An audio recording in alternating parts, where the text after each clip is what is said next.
День Победы, как он был от нас далек, как в костре потухшем таял уголек. Были версты обгорелые в пыли. Дорогие ветераны, Эрхэм хүндэт ахмад дайчтай. Хүндэт Монгол найз нөхөд ба их орон нэгт иргэдэ. Аваа их орны дайнд ялалт байгуулсны 70 жилийн ойн баярын мэндийг чин сэтгэлээсээ хүргэж байгааг минь хүлээн авна. 5 дугаар сарын 9-ний өдөр бол нийт хүндрэлтэн фашизмыг ялсны, хар санаат хүчнийг сайн үйлс ялсны, мөн эрх чөлөө шударгасны төгс ялалтын баярын өдөр үлээ. Тэртээ 70 жилийн өмнө үнэлж болохгүй хүч хөдөлмөр, баатарлаг зэрэг дайчдын хатан зориг, арын албанд үлдсэн хөдөлмөрчин олон түмний байгуулсан гавьяаны ачаар бид өөрийн тусгай хар тогтнол амьд явах эрхээ хамгаалж чадсан билээ.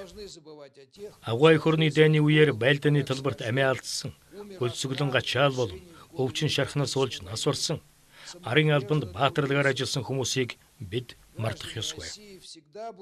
Дайны эхний өдрөөс эхлэн бидэнтэй хамт байсан ахын дүүс, Монголын ард түмний ач тусыг Оросын холбооны улсын иргэд үргэлж санаж байдгийг. 1941 оны 6 дугаар сарын 23-ны өдөр бүгд найрамдах Монгол ард улсын засгийн газраас зүйл толгойд улсын засгийн газарт цахилгаан илгээж, бүгд найрамдах Монгол ард улсын ард түмэн зөвлөлт ард түмний хамтаар зөвлөлт орны эрх чөлөө тусгай ард тогтнолыг хамгаалах үйлсэд гар нийлэн оролцоход бэлэн байгаа гэдгээ мэдгдсэн юм а. Дайны жилүүдэд 300 гаруй Монгол иргэд сайн дураараа фронтод байлтахаар явсан байдаг. Тэд зөвлөлтийн дайчтай хамт Москва хотын хамгаалалд мөн аваа их орны дайны бусад томоохон тулдаануудад оролцсон юм. Монголчууд зөвлөлт хүмүүсийн нэгэн адил дайны эхний өдрөөс л эхлэн бүхнийг фронтод, бүхнийг ялалтын төлөө гэсэн уриандор амьдарч ажиллаж ирсэн билээ.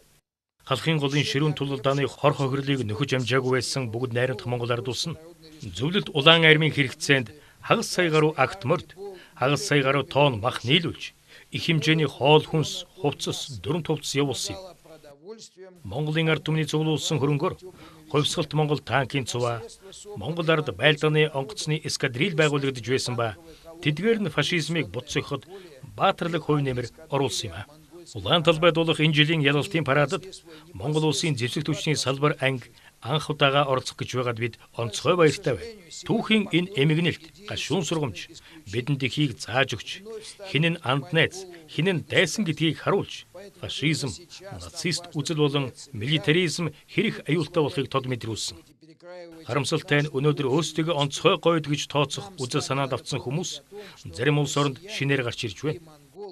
Ийм ч учраас яг энэ цаг үед бид эв нэгдэлтэй байж, бидний үнэн түүхийг хуурамчаар гуйвуулах явдлыг таслан зогсоох нь чухал асуудал болоод байна.